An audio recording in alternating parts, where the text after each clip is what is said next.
বন্ধুরা, আমার চ্যানেলে আপনাদের সবাইকে স্বাগত জানাই। আজকে একটা সম্পূর্ণ অন্য ধরনের রেসিপি আপনাদের সাথে শেয়ার করছি। বন্ধুরা, আজকে মিষ্টি বানাবো না, শুধু ছানার পায়েস বানাবো।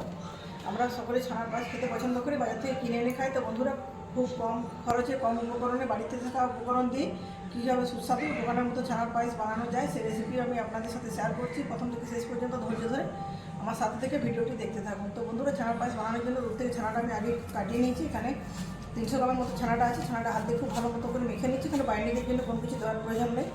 ছানাটা আগে কাটিয়ে জল ঝরিয়ে রেখে দিয়েছিলাম, হাত দিয়ে মেখে নিচ্ছি। দেখুন, যতটা মাখাটা মসৃণ হবে ছানার বলগুলো ততটাই ভালো হবে।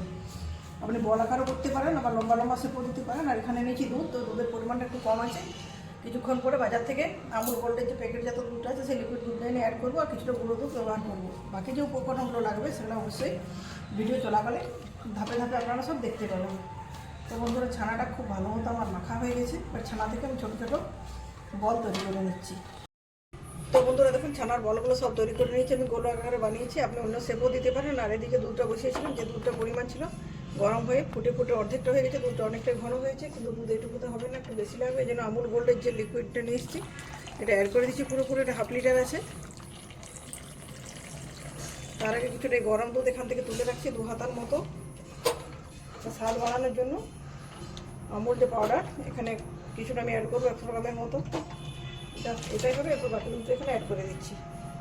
তো দুধটা যখন খুব ভালো মতো ফুটে উঠবে তখন গ্যাসের ফ্লেমটা লো টু মিডিয়ামে রেখে ছানার বলগুলো ছেড়ে দেবো এখানে। তো বন্ধুরা দেখুন, আমুল গোল মেশানোর পর দুধটা আরও ভালো মতো গরম করে নিয়েছি। আর যে দুধটার মধ্যে গুঁড়ো আমুল দুধ মেখেছিলাম সেটাও এখানে দিয়ে দিচ্ছি আস্তে আস্তে। আর দিয়ে দিচ্ছি চিনি।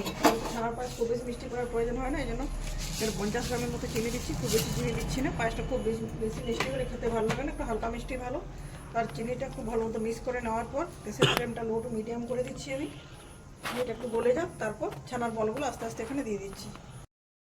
বন্ধুরা, চিনিটা দেওয়ার পর চিনিটা খুব ভালো মতো গলে গেছে। দুধটা যখন ফুটতে শুরু করেছে গ্যাসের ফ্লেমটা এখন কমিয়ে দিচ্ছি, লো টু মিডিয়ামে দিয়ে আস্তে আস্তে ছানার বলগুলো এখানে দিয়ে দিচ্ছি। ছানার বলগুলো 5 থেকে 7 মিনিট খুব ভালো মতো ফুটন্ত দুধের মধ্যে সিদ্ধ হয়ে যাক। যখন সিদ্ধ হয়ে যাবে দেখুন বলগুলো ফুলে উপর দিকে উঠে গেছে।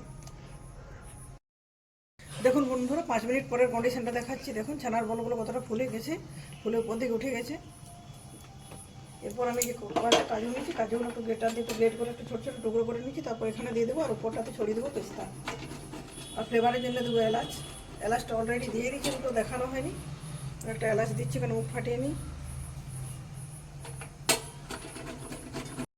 তো দেখুন বন্ধুরা, শেষ বেশ আমার ছানার পায়েস রেডি হয়ে গেছে। এটা ঠান্ডা হয়ে যাক, অন্য পাত্রে ঢেলে নেবো। তারপর থেকে ছড়িয়ে দেবো পেস্তাগুলো এই দেখুন ছাড়িয়ে নিচ্ছি। পেস্তার খোসাগুলো এখানে পড়ে আছে। ঠান্ডা হয়ে যাওয়ার পর অন্য পাত্রে ট্রান্সফার করে নিয়ে ফিরে আসছি। দেখুন বন্ধুরা, আমার ছানার পায়েস পুরোপুরি রেডি হয়ে গেছে। একটু অন্য পাত্রে ট্রান্সফার করে নিয়েছি। এখন অনেকটাই গরম আছে, এই জন্য একটু পাতলা মনে হচ্ছে।